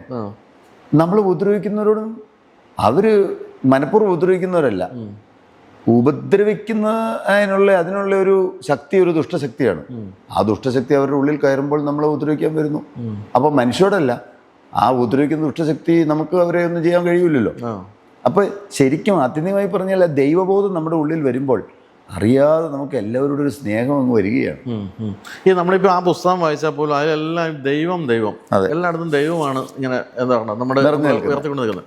അപ്പോൾ എനിക്ക് തോന്നുന്നത് നമ്മളിപ്പോൾ ഒരു വലിയ സക്സസ്ഫുൾ ആയി കഴിയുമ്പോൾ, ഇപ്പം തുടക്കത്തിൽ ഞാൻ വായിച്ചു വലിയ ദൈവവിശ്വാസിയൊന്നും ആയിരുന്നില്ല തുടക്കകാലത്ത്, അതിന് ശേഷമാണ് ദൈവവിശ്വാസത്തിലേക്ക് വരുന്നത്. ഇപ്പം നമ്മളിപ്പോൾ ഒരു ജീവിതത്തിൽ സക്സസ്ഫുൾ ആകുമ്പോൾ പലർക്കും ദൈവവിശ്വാസം കൂടുന്ന ഞാൻ കണ്ടിട്ടുണ്ട്. ഇപ്പം ലോട്ടറി അടിക്കുന്നു, ഒരു നിരീശ്വരവാദിക്ക് ലോട്ടറി അടിച്ചാലും പെട്ടെന്ന് അദ്ദേഹം ദൈവവിശ്വാസിയാവുന്നു. അല്ലെങ്കിൽ ഇപ്പോൾ ഒരു സിനിമയിൽ അഭിനയിച്ച് വലിയ വിജയമായി കഴിയുമ്പോഴത്തേക്കും അതിൽ അഭിനയിച്ച ആൾ അടുത്തൊരു പടം കിട്ടിക്കുമ്പോഴത്തേക്കും വീണ്ടും അമ്പലത്തിലൊക്കെ പോയി തുടങ്ങുന്നു, അല്ലെങ്കിൽ പള്ളിയിൽ പോയി തുടങ്ങുന്നു. അങ്ങനെയാണോ ഇതിലേക്ക് എത്തുന്നത്? അല്ലെങ്കിൽ സാറിൻ്റെ ഒരു തുടക്കകാലം ആലോചിച്ച് കഴിഞ്ഞാൽ നമുക്ക് ദൈവത്തിനെ ഒരു തരത്തിലും സ്നേഹിക്കാൻ തോന്നുന്ന രീതിയിലുള്ള സംഭവങ്ങളൊന്നും അല്ല ഒരു എനിക്ക് തോന്നുന്നു 10, 15, 16 വയസ്സ് വരെയൊക്കെ അല്ലേ? അതായത് നിങ്ങളത് കേട്ട് കഴിഞ്ഞാൽ ഞെട്ടിപ്പോകുന്ന രീതിയിലുള്ള കഥകളൊക്കെയാണ്. സാറിൻ്റെ മാനസിക രോഗികൾ, അച്ഛൻ്റെ വീട്ടുകാരിലെ പലരും മാനസിക രോഗികൾ, സാറാണെങ്കിലും കൂലിപ്പണിക്കും അതുപോലെ കവർ ടാപ്പിങ്ങിനും ഒക്കെ പോയിരുന്നു. വളരെ മോശമായ ഒരു സാഹചര്യത്തിൽ വന്നു, പഠിക്കാൻ 10ാം ക്ലാസ് കഴിഞ്ഞ് പഠിക്കാൻ പറ്റിയിട്ടില്ല അല്ലേ? ഇങ്ങനെയൊക്കെ ജീവിച്ചു വന്ന ഒരാൾ സക്സസ്ഫുൾ ആയി കഴിഞ്ഞപ്പോൾ ദൈവം കൂടെ ഉണ്ടെന്ന് തോന്നുന്നു. അത് ശരിയാണോ? അത് എനിക്ക് അന്നല്ല തോന്നിയത്. എനിക്ക് തോന്നിയത് നേരെ എല്ലാം വ്യത്യസ്തമായിട്ടാണ്. ഞാൻ ജനിച്ച കാലം ഞാനൊരു ക്രിസ്ത്യാനിയായിട്ടാണ് ജനിച്ചത്. പക്ഷേ പള്ളിയിൽ പോയിരുന്നു, ആരാധനയിലൊക്കെ സംബന്ധിക്കും, സൺഡേ ക്ലാസ്സുകളിലൊക്കെ പോകും. അതെല്ലാം പോകാൻ ചിട്ടപ്പെട്ട രീതിയിൽ തന്നെ എൻ്റെ പിതാവ് വളർത്തി. അന്ന് എൻ്റെ പിതാവിന് ഭ്രാന്തില്ലായിരുന്നു. കാര്യം 3 തലമുറകളായി ഭ്രാന്ത് ബാധിച്ച കുടുംബമായിരുന്നു ഞങ്ങളുടേത്. എൻ്റെ പിതാവിൻ്റെ അനുജനെ ഒരു നായയെ പൂട്ടിയിടുമ്പോൾ ഒരു മുറിയിൽ പൂട്ടിയിടപ്പെട്ടിരുന്നു. അവിടെ തന്നെ മലമൂത്ര വിസർജനം നടത്തിയിരുന്നു. ആ മുറിയിൽ തന്നെയാണ് വല്യമ്മ ഒരു കിണ്ണത്തിനകത്ത് ചോറ് കൊണ്ട് കൊടുക്കുന്നത്. ഞാനൊരു സ്വന്തം കണ്ണാലെ കണ്ടിട്ടുണ്ട് അദ്ദേഹം ഇങ്ങനെ ഇത് വലിച്ചെറിയുന്നത്. എനിക്ക് സഹതാപം തോന്നിയിട്ടുണ്ട്. നഖമൊക്കെ നീട്ടി അങ്ങനെ ഒരു സാധു മനുഷ്യൻ ചങ്ങലയിലിട്ട് പൂട്ടിയിട്ടേക്കുന്നു. അപ്പോൾ എൻ്റെ അമ്മയെ വിവാഹം കഴിച്ചിട്ടുണ്ടോ? അമ്മയുടെ വിവാഹം കഴിച്ചത് തന്നെ ഒരു കഥയാണ്. അമ്മയുടെ അപ്പനും അമ്മയും വളരെ ചെറുപ്പത്തിൽ ഈ ഭൂമിയിൽ നിന്ന് മാറ്റപ്പെട്ടു. അനാഥയായ എൻ്റെ അമ്മ ഒരു ഭിക്ഷക്കാരിയെ പോലെ ഒരു കീറത്തുണി എടുത്തുകൊണ്ട് വീടുകൾ തോറും കയറി ഇറങ്ങി നടന്നിരുന്നു ഒരു നേരത്തെ ഭക്ഷണത്തിന്. അങ്ങനെ വന്ന കൂട്ടത്തിൽ വിവാഹം കഴിക്കുന്നതിനും എൻ്റെ പിതാവിൻ്റെ വീട്ടിലും വന്നു, ധർമ്മം മേടിക്കാൻ വരുന്ന പോലെ. അങ്ങനെ അപ്പോൾ പക്ഷേ ആ കാലങ്ങളിൽ എൻ്റെ പിതാവിന് രോഗമില്ല. പക്ഷെ നാട്ടിൽ മുഴുവൻ പറയണം ഞങ്ങളുടെ കുടുംബം ഓലിക്കൽ കുടുംബം ഭ്രാന്തന്മാരുടെ കുടുംബം എന്നാണ്. അപ്പോൾ എൻ്റെ മനസ്സിലൊരു ചിന്തയുണ്ട്, ഈ പ്രാർത്ഥിക്കുന്നുണ്ട്, പള്ളിയിൽ പോകുന്നുണ്ട്, പക്ഷെ ദൈവം ഉണ്ടെങ്കിൽ എന്നാൽ ഞങ്ങളുടെ കുടുംബത്തിൽ മാത്രം ഇങ്ങനെ വരുന്നേ. 3 തലമുറകളായിട്ട് വരുന്നു. 1 തലമുറ 2 തലമുറ വരുമല്ല, 3 തലമുറ. അപ്പോൾ ദൈവം ഇല്ല, പിന്നെ ചടങ്ങ് പോലെ പോയേക്കാം പള്ളിയിൽ. ഇതാ എൻ്റെ ചിന്ത. എന്നാൽ ഞങ്ങളെ നല്ല അച്ചട്ടായിട്ടൊക്കെ പിതാവ് വളർത്തി. ഏതാണ്ടൊരു 10 വയസ്സ് വരെ, എൻ്റെ കൃത്യ ഓർമ്മയല്ല, ഒരു 10 വയസ്സ് വരെയും എൻ്റെ പിതാവിന് രോഗം വന്നില്ല. അമ്മയെ വലിയ കാര്യമായിരുന്നു. കാരണം ഈ പ്രാന്തൻ്റെ വീട്ടിൽ ആരും പെണ്ണ് കെട്ടിച്ചു കൊടുക്കില്ല. അപ്പം അതുകൊണ്ട് അമ്മ അനാഥയായതുകൊണ്ട് അമ്മയെ വിവാഹം കഴിക്കാനിടയായി. അങ്ങനെ അമ്മയെ അത്ര സ്നേഹമായിരുന്നു. കൂലിപ്പണിയായിരുന്നു എൻ്റെ പിതാവിന്. ഒരു വലിയ കുഗ്രാമത്തിൽ താമസിച്ചിരുന്നത്. 1 കിലോമീറ്റർ നടന്നു പോകണം വെള്ളം കൊണ്ടുവരാൻ. വഴിയില്ല. ഇലക്ട്രിസിറ്റി കണക്ഷൻ കിട്ടിയതുപോലെ ഞാൻ 10ാം ക്ലാസ് പാസ്സായതിനു ശേഷമാണ്. പക്ഷെ എൻ്റെ പിതാവ് നല്ല ഉത്സാഹിയായിരുന്നു. കൂലിപ്പണിക്ക് പോകും, കുടുംബം നല്ലതുപോലെ നോക്കും. അങ്ങനെയൊക്കെ വന്നിരുന്ന കാലത്താണ് എൻ്റെ പിതാവിനൊരു ആഗ്രഹം, വെള്ളവും വെളിച്ചവും ഉള്ളിടത്തൊരു വീട് വയ്ക്കണം. സാധുവായ അദ്ദേഹം കഷ്ടപ്പെട്ട് വർഷങ്ങൾ അധ്വാനിച്ച പൈസ മുഴുവൻ ഒരാൾക്ക് കൊണ്ടു കൊടുത്തു. സ്ഥലം എഴുതി തന്നില്ല. വർഷങ്ങൾക്ക് മുമ്പുള്ള കാര്യമാണ്. ആ മനുഷ്യന് ഈ പണമെല്ലാം മേടിച്ചുകൊണ്ട് മദ്യപിക്കാൻ പോയി. അദ്ദേഹത്തെ പോലീസ് പിടിച്ചുകൊണ്ട് പോയി എന്നുള്ള വാർത്ത എൻ്റെ പിതാവ് കേൾക്കുന്നത് പണിയെടുക്കുന്ന വീട്ടിൽ വെച്ച. പെട്ടെന്ന് എൻ്റെ പിതാവിന് രോഗം പിടിച്ചു, ഭ്രാന്ത് ബാധിച്ചു. അയാളെ കൊല്ലൂന്നെല്ലാം പറഞ്ഞ് വലിയ ബഹളമൊക്കെ ഉണ്ടാക്കി. കൂടെ പണിതുകൊണ്ടിരുന്ന കൂലിപ്പണിക്കാരെല്ലാം കൂടി പിടിച്ച് കയ്യും കാലും എല്ലാം കയറുകൊണ്ട് കെട്ടി ഒരു വണ്ടിക്കകത്ത് കയറ്റി തൃശ്ശൂർ ഭ്രാന്താശുപത്രി കൊണ്ടുവന്നാക്കി. എൻ്റെ സാറേ, അന്നത്തെ കാര്യം ഓർത്തു കഴിഞ്ഞാൽ ദുരിതങ്ങളുടെ കാലമായിരുന്നു. അവിടെ ഷോക്കടിപ്പിച്ചു, വിവിധ ട്രീറ്റ്മെൻറ്റുകൾ ചെയ്തു, രോഗം മാറുന്നില്ല. തിരികെ വീട്ടിലേക്ക് കൊണ്ടുവന്നു. ഒരു ദിവസം 12 ഉറക്കുകളി കഴിക്കണം. എൻ്റെ അമ്മയാണെങ്കിൽ കൂലിപ്പണിക്ക് പോലും പോയിട്ടില്ല. അമ്മ കൂലിപ്പണിക്ക് പോയിട്ട് വന്നു കഴിഞ്ഞാൽ ആ പൈസ ഈ അപ്പന് ഗുളിക മേടിക്കാനേ ഉള്ളൂ, ഉറക്കുഗുളിക മേടിക്കാൻ. അമ്മ പള്ളിയായ പള്ളികളെല്ലാം കയറി ഇറങ്ങി നടന്നു. പോകാത്ത പള്ളിയില്ല, അറിയപ്പെടുന്ന എല്ലാ പള്ളിയിലും പോയി. അമ്പലങ്ങൾ തോറും കയറി ഇറങ്ങി നടന്നു. ഞങ്ങളുടെ അവിടെയുള്ള പാലക്കാട് കാവിൽ അവിടെയൊക്കെ പോയി. വീട്ടിൽ വെച്ചൊരു കുഞ്ഞപ്പമ്മണിക്കെന്ന് പറഞ്ഞ മന്ത്രവാദി കൊണ്ട് ഒരു മന്ത്രവാദവും ചെയ്യിപ്പിച്ചു. മരയാശാരി മാറുന്നില്ല. അമ്മ അങ്ങ് വല്ലാതെ വലഞ്ഞു. ആ കാലത്തെ കാര്യം ഓർത്തു കഴിഞ്ഞാൽ എനിക്ക് ഒരിക്കലും മറക്കാനാവാത്ത കാലങ്ങളാണ്. ഞാൻ ഒരു നേരത്തെ ആഹാരത്തിന് കരഞ്ഞിട്ടുണ്ട്. അമ്മ പാവം ഉച്ച വരെ കൂലിപ്പണി ചെയ്തിട്ട് ഉച്ച കഴിഞ്ഞ് ആ വീട്ടിൽ അടുക്കളപ്പണിയൊക്കെ ചെയ്തു കൊടുത്താൽ അവിടെ ബാക്കി വരുന്ന ചോറും കറികളും കൂടെ ഇങ്ങനെ ഇന്നത്തെ മാതിരിയല്ല, ഒരു മൺചട്ടിക്കകത്താക്കി ഇല കൊണ്ട് മൂടിക്കൊണ്ടുവരും. അമ്മ വരുന്നതും കാത്തിരിക്കും ഞങ്ങൾ. വയറു നിറയെ ആഹാരം കഴിക്കാൻ വലിയ കൊതിയായിരുന്നു. വർഷത്തിൽ 2 പ്രാവശ്യം മാത്രം, ഓണം ക്രിസ്മസ് ഈ സമയങ്ങളിൽ മാത്രമേ വയറു നിറച്ച് ഭക്ഷണം കഴിക്കാനുള്ളൂ.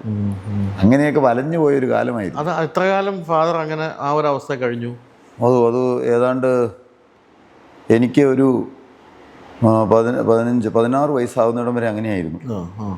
അപ്പോൾ ചികിത്സ പ്രോപ്പറായിട്ട് കിട്ടാഞ്ഞുകൊണ്ടാണോ അത്രയും കാലം അങ്ങനെ? അല്ല സാറേ, ട്രീറ്റ്മെൻറ്റ് കൃത്യമായിട്ട് കിട്ടി. ഒരു 10-30 ദിവസം, ഒരു മാസത്തോളം ഏതാണ്ടും അവിടെ ട്രീറ്റ്മെൻറ്റ് ചെയ്തു. പിന്നെ ഈ ഗുളിക കഴിച്ചാൽ കുഴപ്പമില്ല, ഉറക്ക ഗുളിക കഴിച്ചാൽ കുഴപ്പമില്ല. അപ്പോൾ പിന്നെ ഒരു മന്ദതയായിരിക്കും. മന്ദതയെ പണിയെടുക്കാൻ പോകാനൊന്നും പറ്റില്ല. പക്ഷെ എന്നാലും പണിക്കൊക്കെ ഇടയ്ക്ക് പോകും. പക്ഷെ സഹിക്കാനാവാത്ത കാര്യം, ചിലപ്പോൾ പെട്ടെന്ന് അങ്ങ് പൊട്ടിത്തെറിക്കും പോലെ അങ്ങ് പെട്ടെന്ന് ഈ രോഗം ബാധിച്ചാൽ കോപം എന്ന് പറഞ്ഞാൽ നമുക്ക് കണ്ടു നിൽക്കാൻ പറ്റില്ല.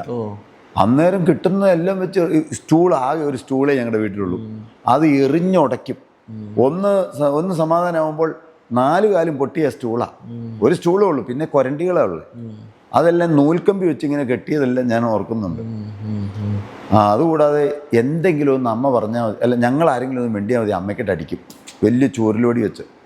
ഒരിക്കലും മറക്കാനാവാത്ത കാര്യമാണ്. വീടിൻ്റെ പുറകിലൊരു പുളിമരമുണ്ട്. എന്തെങ്കിലും ഒന്ന് ഞങ്ങൾ 3 ആൺമക്കളെ ഞങ്ങളെന്ത് സംസാരിക്കാൻ കേട്ടാൽ മതി, ഉടനെ തന്നെ ഓടി അങ്ങ് വന്നിട്ട് അമ്മയോട് കൈ കെട്ടിപ്പിടിക്കടി എന്ന് പറയും. ഈ പുളിമരത്തിൽ നിന്ന് പുളിയോടി വെട്ടിക്കൊണ്ട് ഈ പുറകിൽ 4-5 അടിയെല്ലാം അടിക്കും. അമ്മ ഒരു അക്ഷരം പോലും മിണ്ടില്ല. ഒരു ഏതാനും സമയം കഴിയുമ്പോൾ പിതാവ് ഒന്ന് ശാന്തനായി കഴിഞ്ഞിട്ട് പുറത്തു പോകും. അപ്പോൾ അമ്മ കാണിച്ചു തരും ഈ ചോരയും തുണിയും കൂടി ഇങ്ങനെ ഒട്ടിപ്പിടിച്ചിരിക്കുന്നത്. എന്നിട്ട് അമ്മ ഇങ്ങനെ ചങ്കലിട്ടടിച്ച് കരയും. എന്നും കരച്ചിലായിരുന്നു ഞങ്ങളുടെ വീട്. ഞാൻ ഒരിക്കലും ആ കാലങ്ങളിൽ ജീവിതത്തിൽ ഒരു വിജയം ലഭിക്കുമെന്ന് പ്രതീക്ഷിച്ചിരുന്നില്ല. പക്ഷെ അന്നും പള്ളിയിൽ പോയിരുന്നു. അമ്മയ്ക്ക് പള്ളിയിൽ പോകാൻ എടുത്തുകൊണ്ട് പോകാൻ മുണ്ടൊന്നും ഇല്ലായിരുന്നു. ഒരു നീലയും പച്ചയും നിറമുള്ള ഒരു കയ്യിലും കൊണ്ട് മാത്രം. അമ്മ ഓർത്തു എന്നും കരച്ചിൽ, എന്നും ദുരിതം. അമ്മയുടെ മനസ്സിൽ വേറൊരു ചിന്ത, 3 തലമുറയായിട്ട് ഭ്രാന്ത് വന്നേക്കല്ലേ, അപ്പം ഞങ്ങൾക്കും വരും എന്നുള്ള ചിന്ത. അമ്മ ഓർത്തു മരിച്ചേക്കാം. 3 പ്രാവശ്യം ആത്മഹത്യക്ക് ശ്രമിച്ചു അമ്മ. ഞങ്ങളുടെ വീട്ടിൽ ഇലക്ട്രിസിറ്റി കണക്ഷൻ കിട്ടിയ വർഷം ഈ പ്ലഗിനകത്ത് സോക്കറ്റിൽ കൈ കുത്തിക്കയറ്റി മരിക്കാൻ ശ്രമിച്ചു. പക്ഷെ എന്തുകൊണ്ടോ ദൈവം അത്ഭുതകരമായി അമ്മയെ രക്ഷപ്പെടുത്തി. അമ്മ അന്ന് പറഞ്ഞിരുന്ന് ഞാൻ ഓർക്കുന്നുണ്ട്, മരിക്കാനും അനുവദിക്കാത്ത ദുഷ്ടനായ ദൈവത്തെക്കുറിച്ച്. അങ്ങനെ ഇരിക്കുമ്പോഴാണ് ഒരു ദിവസം അമ്മയ്ക്ക് ഞങ്ങളുടെ വീടിൻ്റെ അടുത്തുള്ള ഒരു നോട്ടീസ് കൊടുത്തു. ഒരു പൈസയൊക്കെ ഉള്ള വീട്ടിലെ ഒരു മനുഷ്യനാണ്. അവിടെ കൂലിപ്പണിക്ക് വല്ലപ്പോഴും പോകാറുണ്ട്. ഏലിയാമ്മ എന്ന് അമ്മയുടെ പേര്. ഏലിയാമ്മ ഒന്ന് പ്രാർത്ഥന യോഗത്തിന് വരുമോ? അമ്മയ്ക്ക് എന്നാ പ്രാർത്ഥിക്കാൻ പോകാൻ, അമ്മയ്ക്കും ദൈവം ഉണ്ടെന്ന ചിന്തയൊന്നുമില്ല. പല പ്രാവശ്യം അദ്ദേഹം വിളിച്ചപ്പോൾ ഒരു ദിവസം ഒന്ന് പോയി. എൻ്റെ സാറേ എനിക്ക് പറയാൻ ലജ്ജയൊന്നുമില്ല, അങ്ങോട്ട് പോയപ്പോൾ എൻ്റെ അമ്മയ്ക്ക് കൊടുത്തോണ്ട് പോയാലും മുണ്ടില്ല. താഴത്തെ വീട്ടിലെ ഒരു മറിയാമ്മ ചേച്ചിയുണ്ട്. ആ ചേച്ചിയുടെ ഒരു വെള്ളമുണ്ട് വായ്പ മേടിച്ചു കൊടുത്തു. ഈ ഇവിടെ കീറിപ്പറഞ്ഞൊരു ചട്ടയിട്ടുകൊണ്ട് പാവം. എനിക്കത് ഓർക്കുമ്പോൾ തന്നെ സങ്കടം വരും. അമ്മ കരഞ്ഞുകൊണ്ടാണ് പ്രാർത്ഥനായോഗത്തിന് പോയത്. അങ്ങോട്ട് കരഞ്ഞുകൊണ്ട് പോയ അമ്മ തിരികെ വന്നപ്പോൾ അമ്മയുടെ മുഖത്ത് നല്ല സന്തോഷം. ഞാൻ ചോദിച്ചു, അമ്മ എന്തു പറ്റി? എനിക്ക് അത്ഭുതമായിരുന്നു. അമ്മ പറഞ്ഞു, എൻ്റെ മോനെ, ഞാനവിടെ പ്രസംഗം കേട്ടുകൊണ്ടിരുന്നപ്പോൾ ആ പ്രസംഗം ഇങ്ങനെ ചോദിച്ചു, നിങ്ങൾ ആരെങ്കിലും സമാധാനമില്ലാതെ വന്നിട്ടുണ്ടോ? അമ്മയോർത്ത് ഇതെന്താ ഈ പറയണേ, ജീവിതത്തിൽ ജനിച്ച കാലം പോലും സമാധാനമില്ല, പള്ളിക്കൂടത്തിൽ പോലും പോയിട്ടില്ല. അമ്മ ഇങ്ങനെ ശ്രദ്ധിച്ചുകൊണ്ടിരുന്നപ്പോൾ അദ്ദേഹം പറഞ്ഞു, സമാധാനം തരുന്നൊരു നല്ല ദൈവം ജീവിക്കുന്നുണ്ട്, നിങ്ങൾ ക്രിസ്തുവിനെ വിളിക്കൂ, ക്രിസ്തു സമാധാനം തരുന്നു. എൻ്റെ അമ്മ ഇവിടുന്ന് ഏങ്ങലടിച്ച് കരഞ്ഞുകൊണ്ട് വിളിച്ചു എന്ന് പറഞ്ഞു, എൻ്റെ യേശുവെ എനിക്കൊരിറ്റ് സമാധാനം തരണേ. എന്തായാലും അമ്മ നല്ല സന്തോഷത്തോടെ വന്നു. പക്ഷേ എനിക്കന്നേരം ഒന്നും അങ്ങനെ വിശ്വാസമൊന്നും ഇല്ല കേട്ടോ. കാരണം അമ്മയ്ക്കൊരു സന്തോഷം കിട്ടി, ശരിയാണ്. പക്ഷേ എല്ലായിടത്തും കൊണ്ടുപോയിട്ടും ഈ വഴിപാടും നേർച്ച ഒന്നും കഴിച്ചിട്ടും രോഗം മാറുന്നില്ലല്ലോ അപ്പൻ്റെ. പക്ഷെ അമ്മ, കുടുംബത്തിൻ്റെ സ്ഥിതി ഒന്നും അന്നും മാറിയിട്ടില്ല. പക്ഷെ അമ്മ ഒരു കീറപ്പായേ ഉള്ളൂ ഞങ്ങളുടെ വീട്ടിൽ. ഒരു മുറിയേ ഉള്ളൂ, ഒരു ചെറിയ അടുക്കള. ആ മുറിയിൽ അവിടെ വന്ന് ആ പായിട്ട് അമ്മ അവിടെ ഇരുന്ന് ഏങ്ങലടിച്ച് കരയും. എൻ്റെ ദൈവമേ, എൻ്റെ ചാച്ചൻ്റെ ഭ്രാന്തൊന്ന് മാറ്റി തന്നെ എന്നും പറഞ്ഞ് അമ്മയും ചാച്ചനെ വിളിക്കണം. അത്ഭുതമെന്ന് പറയട്ടെ, ഈ ഭൂമിയിൽ വേറെ ആരും എൻ്റെ അപ്പൻ്റെ ഭ്രാന്ത് മാറാൻ പ്രാർത്ഥിച്ചിട്ടില്ല. പക്ഷേ എൻ്റെ അമ്മയുടെ കണ്ണുനീര് കണ്ട് ഒരു ദിവസം 12 ഉറക്കുള്ള കഴിച്ചുകൊണ്ടിരുന്ന എൻ്റെ പിതാവിൻ്റെ രോഗം 45 വർഷം മുമ്പ് ജീവനുള്ള ദൈവം എന്നേക്കുമായി മാറ്റിക്കൊടുത്തു. അതോടുകൂടി എനിക്കൊരു വിശ്വാസമായി. നാട്ടിലല്ലെങ്കിൽ ആ കാലങ്ങളിൽ ഞങ്ങൾ വിളിച്ചുകൊണ്ടിരുന്ന പ്രാന്തം കുര്യാക്കോൻ്റെ മക്കളെന്ന് വിളിക്കും. ഒരിക്കലും മറക്കാനാവാത്ത കാര്യമാണ്. പഠിച്ചുകൊണ്ടിരുന്ന സ്കൂളിൻ്റെ നേരെ എതിർവശത്താണ് ഞങ്ങളുടെ കുരിശുപള്ളി. എൻ്റെ പിതാവ് ആ UP സ്കൂൾ, ഞാൻ പഠിക്കണ UP സ്കൂളിൻ്റെ നേരെ എതിർവശത്ത് അവിടെ ആ കുരിശുപള്ളിയുടെ അവിടെ വന്ന് താടി രോമൊക്കെ നീട്ടി തുപ്പലൊക്കെ ഒലിപ്പിച്ച് ഒരു കീറത്തോർത്തുകൊണ്ട് കൊടുത്ത് അവിടെ വന്നിരിക്കും. പിള്ളേർ സ്കൂളിൽ പഠിക്കുന്ന എൻ്റെ കൂട്ടുകാർ പറയും, ഇതാടാ നിൻ്റെ അപ്പം ഭ്രാന്തനിരിക്കുന്നു. അന്ന് എന്നാ സങ്കടം എന്നറിയോ, എനിക്കതൊക്കെ ഓർക്കുമ്പോൾ ചിലപ്പോൾ അറിയാതെ ഞാൻ കരഞ്ഞു പോകും. കരയുന്ന സന്തോഷം കൊണ്ട് കേട്ടോ. ഇങ്ങനെ ഇപ്പം ദൈവം വളർത്തിയ കാര്യം ഓർത്തിട്ട് ഞാൻ എന്നും ഇങ്ങനെ താഴേക്ക് നോക്കി നടക്കുള്ളൂ. അപകർഷതാബോധം കൊണ്ട് തല കുമ്പിട്ട് പോയൊരു മനുഷ്യനായിരുന്നു ഞാൻ. ഒരിക്കലും ജീവിതത്തിൽ ഉയരുമെന്ന് ഞാൻ ചിന്തിച്ചിട്ടില്ല. 10ാം ക്ലാസ്സിലാണെങ്കിൽ എൻ്റെ സാറേ 251 മാർക്കേ ഉള്ളൂ 600-ൽ. കണക്കിന് എനിക്ക് കിട്ടിയ മാർക്ക് കേട്ടാൽ സാറിന് തന്നെ അത്ഭുതം തോന്നും. 50-ൽ 7 SSLCക്ക്. ഇന്നാണ് SSLC പോലും ജയിക്കില്ല. ഇപ്പം എന്തായാലും 1500 കോടി എന്നൊക്കെ പറയാൻ പറ്റുന്നുണ്ടല്ലോ. പക്ഷെ പഠിക്കാൻ വലിയ ആഗ്രഹമായിരുന്നു. വീട്ടിലേക്ക് നടന്നു പോരാൻ 6-7 കിലോമീറ്റർ ദൂരമുണ്ട്. എൻ്റെ കൂട്ടുകാരെല്ലാം അന്ന് 10 വയസ്സ് മതി വണ്ടിക്കൂലിക്ക്. അവരെല്ലാം ബസ്സിൽ കയറി പോരും. ഞാനൊരാൾ മാത്രം നടക്കും. നടന്നു വരുമ്പോൾ ചിലപ്പോൾ ഞാൻ അറിയാതെ ഏങ്ങലടിച്ച് കരയും. എൻ്റെ കണക്ക് സാർ എന്നെ വിളിച്ചിരുന്ന പൊട്ടനെന്നാ. ദേഷ്യം ഒരിക്കലും തോന്നിയിട്ടില്ലട്ടോ എനിക്ക് സാറിനോട്. പക്ഷേ എന്നാലും എന്നെ പൊട്ടനെന്ന് വിളിച്ചല്ലോ, എല്ലാവരും കേട്ടല്ലോ എന്നൊക്കെ ഓർക്കും മനസ്സിൽ സങ്കടം വരും. അന്നേരം ഞാൻ കരഞ്ഞുകൊണ്ട് വീട്ടിലേക്ക് നടന്നു വന്ന വഴിയൊക്കെ ഇപ്പോഴും ഞാൻ ഓർക്കുന്നുണ്ട്. ശരിക്കും ഈ പലരും പറയാൻ മടിക്കുന്ന കാര്യങ്ങളാണ്. പ്രത്യേകിച്ച് നമ്മുടെ കുടുംബത്തിൽ തലമുറകളായിട്ട് ഈ പറഞ്ഞ മാനസിക രോഗികളുണ്ട് എന്നൊക്കെ പറഞ്ഞ് ഒരിക്കലും ആരും വെളിയിൽ പറയില്ല. കാരണം അമ്മ വിചാരിച്ച പോലെ തന്നെ മക്കൾക്ക് വരുമോ എന്നൊക്കെയുള്ള സംശയങ്ങൾ. സാർ എന്തുകൊണ്ടാണ് ഇത്തരം കാര്യങ്ങൾ പലപ്പോഴും പറയുന്നത് ഞാൻ കേട്ടിട്ടുണ്ട്? എന്തുകൊണ്ടാണ് അത് തുറന്ന് പറയാൻ? സാറേ, ഞാൻ കരഞ്ഞ് ജീവിച്ച മനുഷ്യനാണ്. സുഭദ്രാകുമാരി ചൗഹാൻ്റെ ഒരു കവിതയിൽ ഞാൻ വായിച്ചിട്ടുണ്ട്, ശിശുവിനെ ദുനിയാമേ മാക്കർ രോക്കർ ഹസന സീക്ക ഗിർക്കർ ചലന സീക്ക. എല്ലാവരും അങ്ങനെയാണ് ഈ ഭൂമിയിലേക്ക് വരുന്നതുകൊണ്ട് കരഞ്ഞാണ് ജീവിതം ആരംഭിക്കുന്നത്. എൻ്റെ അമ്മ കരഞ്ഞാണ് ജീവിതം ആരംഭിച്ചത്. 4ാമത്തെ വയസ്സിൽ അപ്പം മരിച്ചുപോയി. 7ാമത്തെ വയസ്സിൽ അമ്മയും മരിച്ചു. അനാഥയായ എൻ്റെ അമ്മ. ഭർത്താവിൻ്റെ വീട്ടിൽ വരുമ്പോഴേക്കും സമാധാനം കിട്ടുമെന്ന് കരുതി അമ്മ കരഞ്ഞ് ജീവിച്ചു. ഞങ്ങളും 15 വയസ്സ് വരെ, ഞാൻ എൻ്റെ ജീവിതത്തിൽ 15 വയസ്സ് വരെ കരഞ്ഞ് ജീവിച്ചു. ഒരിക്കലും കരച്ചിൽ മാറുമെന്ന് ഞാൻ ചിന്തിച്ചിട്ടില്ല. അപ്പോൾ എൻ്റെ ചിന്ത, ഞാൻ എൻ്റെ ജീവിതകഥ ഉള്ളതുപോലെ പറയുകയാണെങ്കിൽ എന്നെപ്പോലെ കരയുന്ന എത്രയോ പേര് സമൂഹത്തിൽ കാണും. നാം കാണാത്ത എത്രയോ മനുഷ്യർ കരയുന്നവരുണ്ട്. നാം പുറമേ ഉള്ളതെല്ലാം മാത്രം കാണുന്നു. എന്നാൽ എത്ര മനുഷ്യർ, ഞാൻ ഓർക്കുന്നു ഇപ്പോഴും പലരെയും കൊട കൊടുക്കാനും കൊടയും ബുക്കും അതുപോലെ തന്നെ പെൻസിലും പേനയൊക്കെ കൊടുക്കാൻ വേണ്ടിയിട്ടുള്ള പല രംഗങ്ങളിലും ഞാൻ പബ്ലിക്കായിട്ട് അങ്ങനെയുള്ള കാര്യങ്ങൾ ഒരിക്കലും ചെയ്യില്ല. ആരും അറിയാതെ ചെയ്യണമെന്നാണ് എൻ്റെ ആഗ്രഹം. എന്നാൽ അവിടെയൊക്കെ എന്തുമാത്രം പാവം മനുഷ്യർ തടിച്ചുകൂടുന്നു. വളരെ സാംസ്കാരികമായി ഉയർന്നു, സാമ്പത്തികമായി ഉയർന്നു എന്നെല്ലാം നാം കൊട്ടിഘോഷിക്കുമ്പോഴും അറിയാതെ കരയുന്ന അനേകം മനുഷ്യജീവിതങ്ങൾ ആരും കാണാത്തവരായി കിടക്കുന്നുണ്ട്. അവരിൽ ഒരാളുടെ ചെവിയിൽ ഇതൊന്ന് എത്തിയാൽ, ഒരാൾക്ക് ഒരു ഉയർച്ച ലഭിച്ചാൽ, അവരുടെ ഹൃദയത്തിന് ഒരു സമാധാനം ലഭിച്ചാൽ, ഒരു നല്ല ജീവിതം എനിക്ക് കിട്ടുമെന്നുള്ളൊരു പ്രത്യാശ അല്ലെങ്കിൽ ഒരു സ്വപ്നം കാണാൻ കഴിഞ്ഞാൽ, ഒരാൾക്ക് ജീവിതത്തിൽ അങ്ങനെ കിട്ടിയെന്ന് പറഞ്ഞാൽ എൻ്റെ ഒരു ഇൻ്റർവ്യൂ കൊണ്ട് എന്തുമാത്രമാണ് പ്രയോജനം. ഇത് മാത്രമാണ് അതിൻ്റെ പിന്നിലുള്ള ഉദ്ദേശം. ചാച്ചന് ഓർമ്മയുണ്ടോ ഇപ്പോഴേ ആ കാലം? ചാച്ചന് അമ്മേനെ അടിച്ച കാര്യം ഞാൻ ചോദിച്ചു. ചാച്ചൻ പുലിയുടെ വടിവെട്ടി അടിച്ചു. എടാ, ഈ അമ്മ ചുമ്മാ പറയണ, എൻ്റെ മോനെ ചാച്ചനെ അങ്ങനെയൊന്നും അടിച്ചിട്ടില്ല എന്ന് ചാച്ചനൊരു ദിവസം എന്നോട് പറയാം. എനിക്ക് നല്ല ഓർമ്മയുണ്ട്. എൻ്റെ സാറേ ഇതൊക്കെ പറഞ്ഞു കഴിഞ്ഞാൽ ആളുകൾ എന്ത് ചിന്തിക്കുമെന്ന് എനിക്കറിയാൻ പാടില്ല. ഒരു കാര്യം ഞാൻ സാറിനോട് പറയാം. എനിക്ക് വലിയ ആഗ്രഹമായിരുന്നു ഈ പഴം തിന്നാൻ. ഒരു വാഴക്കൊല, ഞങ്ങളുടെ വീടിൻ്റെ അടുക്കളയുടെ ഭാഗത്ത് ഒരു വാഴക്കൊലയുണ്ട്. ഒരു വാഴ കുഴിച്ചു വെച്ച്, അത് പൂവൻകൊലയാണ്. അതിൻ്റെ പലപ്പോഴും ഞാൻ കണ്ടിട്ടുണ്ട് ഈ വാവലൊക്കെ തിന്നണം. ഒരു കായൊക്കെ തിന്നും വാവല് പഴുത്ത് കഴിയുമ്പോൾ. അതിങ്ങനെ ഈ വാഴയുടെ ചപ്പട്ട ഇങ്ങനെ വെച്ച് കെട്ടി, വാഴ ഇത് വെച്ച് കെട്ടി വെച്ചേക്കുക. ഞാൻ നോക്കിയപ്പോൾ ഒരു കായ എന്നെ ഇരിഞ്ഞോണ്ട് വരിക. ആരും അറിയൊന്നുമില്ലല്ലോ. ഞാൻ ഒരു കായ ഇരിഞ്ഞോണ്ട് വന്നു. ചാരത്തിൽ കുത്തി വെച്ച് കഴിഞ്ഞാൽ പഴുക്കുമെന്ന് എനിക്കറിയാം, അങ്ങനെ കേട്ടിട്ടുണ്ട്. ഞാനത് ചാരത്തിൽ കൊണ്ടുവന്ന് പൂത്തി വെച്ചു. ചാച്ചൻ എന്നും നോക്കും ഈ വാഴക്കൊല, അത് കൊണ്ടുപോയിട്ട് വിറ്റിട്ട് വേണം അരി മേടിക്കാൻ. ഒരു ദിവസം ചാച്ചൻ നോക്കി ഇതില്ല അവിടെ, ആ ഒരു കായ് ഇരിഞ്ഞെടുത്തേക്കുക. ഞങ്ങളോട് മാറി ചോദിച്ചു, ആരാടാ ഇരിഞ്ഞേ? ഞങ്ങളാരും മിണ്ടുവോ പേടിച്ചിട്ട്? മിണ്ടിയില്ല.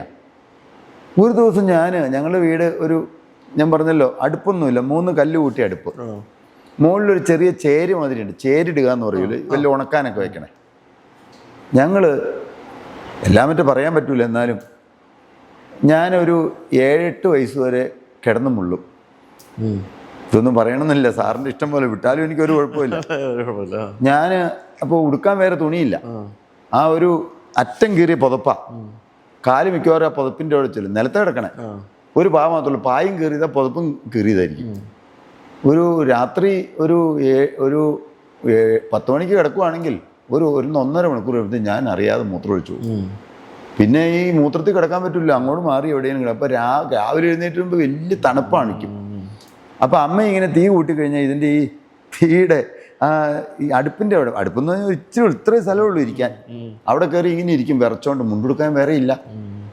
അവിടെ കയറി ഇരിക്കുമ്പോൾ ഒരു ദിവസം അമ്മ ഈ ധൃതി പിടിച്ച് ഇങ്ങനെ ഈ ചാരം അടുപ്പിലേക്ക് ചാരം ഇങ്ങനെ മാറ്റി അങ്ങോട്ട് ഇടുവാണല്ലോ, 3 കല്ലല്ലേ ഉള്ളൂ, ഒരു ചാരക്കുഴി എന്ന് കുഴിയുണ്ട്. ഇപ്പോഴും ഞാൻ ഓർക്കുന്നുണ്ട്, ഒരു അലുമിനിയത്തിൻ്റെ ഒരു ചെരുവുണ്ട്. അമ്മ ഇങ്ങനെ ചാരം അങ്ങോട്ട് വാരി ഇങ്ങനെ മാറ്റി മാറ്റി ഇടുക. ചാത്തനവിടെ വന്നു നിൽപ്പുണ്ട്. ഈ കായ പെട്ടെന്ന് ചാടി തൊണ്ടി സത്യം ഞാൻ പിടിക്കപ്പെട്ടില്ലേ, എന്നെ തുണിയൊന്നും കൊടുത്തിട്ടില്ലല്ലോ, പിടിച്ചോണ്ട് പോയി. ഞങ്ങളുടെ വീടെന്ന ഒരു അടയ്ക്കാമര തൂണയിലാണ് നിൽക്കണേ. അടയ്ക്കാമര തൂണ്, ഈ നമ്മൾ ഈ തൂണ് കൊടുക്കുന്നതിന് ഒരു അടയ്ക്കാമര, വലിയൊരു അടയ്ക്കാമര ഇങ്ങനെ ഈ ശീലാന്തിയിലേക്ക് കൊടുത്തേക്കുക. ആ തൂണയിൽ 2 കൈ ഇങ്ങനെ പിടിച്ചും കെട്ടിയിട്ടേച്ച് അടി പുളിയുടെ വടി കിട്ടുന്ന അടിച്ചു എന്ന് പറഞ്ഞു കഴിഞ്ഞാൽ മേല് മുഴുവൻ പൊട്ടി. എൻ്റെ അമ്മ ഓടി വന്നു, കൊച്ചിനെ കൊല്ലല്ലേ എന്ന് പറഞ്ഞ് വരിക. കാരണം ഈ ഭ്രാന്തങ്ങ് ഇളകിക്കഴിഞ്ഞാൽ പിന്നെ അത് സഹിക്കാൻ പറ്റില്ല ആർക്കും.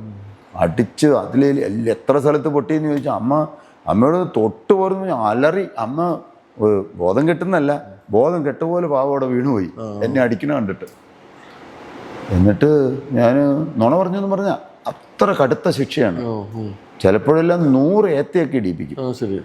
ഏത്ത ഇടുക എന്ന് പറഞ്ഞാൽ സാറ് കണ്ടിട്ടുണ്ടാവില്ല, ഇങ്ങനെ കൈയൊക്കെ കുത്തി ആ മണ്ണിൽ തന്നെ കുത്തി അങ്ങനെയൊക്കെ ചെയ്യണം. ഒരു നിസാര കുറ്റത്തിനും അങ്ങനെ ശിക്ഷിക്കും. സ്നേഹം കൊണ്ടായിരിക്കും, കാരണം പക്ഷേ ഈ മാനസിക രോഗമല്ലേ. എൻ്റെ അപ്പൻ ഒരിക്കലും ക്രൂരനായിരുന്നല്ലോ, സ്നേഹവാനായോ. എന്നിട്ട് ഈ മേലൊക്കെ എല്ലാം പൊട്ടിക്കഴിഞ്ഞ് കഴിയുമ്പോഴത്തേക്കും എണ്ണ കൊണ്ടുവന്ന് തൂക്കമൊക്കെ ചെയ്യും ഒരു 1-2 മണിക്കൂർ കഴിയുമ്പോൾ. അങ്ങനെയൊക്കെ ദുരിതമായിരുന്നു ജീവിതം മുഴുവൻ. അപ്പോൾ ജീവിതത്തിൽ ഒരിക്കലും ഒരു പുരോഗതിയും ഉണ്ടാകില്ല എന്ന് നമ്മളെ കൊണ്ട് തോന്നിക്കുന്ന രീതിയിലുള്ള സാഹചര്യങ്ങളിൽ നിന്നാണ് ജോൺ കുര്യാക്കോസ് എന്ന നമ്മുടെ ഇപ്പോഴത്തെ ഡെൻ കെയറിൻ്റെ MD ജനിച്ച് വന്നതും വളർന്നു വന്നതും. എന്നാൽ അദ്ദേഹത്തിൻ്റെ ജീവിതം അങ്ങനെയല്ല നമ്മളിപ്പോൾ കണ്ടുകൊണ്ടിരിക്കുന്നത്. ലോകത്തിലെ 2ാമത്തെ ഏറ്റവും വലിയ ഡെൻ്റൽ ലാബിൻ്റെ ഉടമയായ ജോൺ കുര്യാക്കോസിൻ്റെ കഥകൾ അവസാനിക്കുന്നില്ല. 2ാമത്തെ എപ്പിസോഡിൽ നമുക്ക് വീണ്ടും കാണാം. അപ്പോൾ വീഡിയോ ഉണ്ടല്ലാതെ നന്ദി, ബൈ.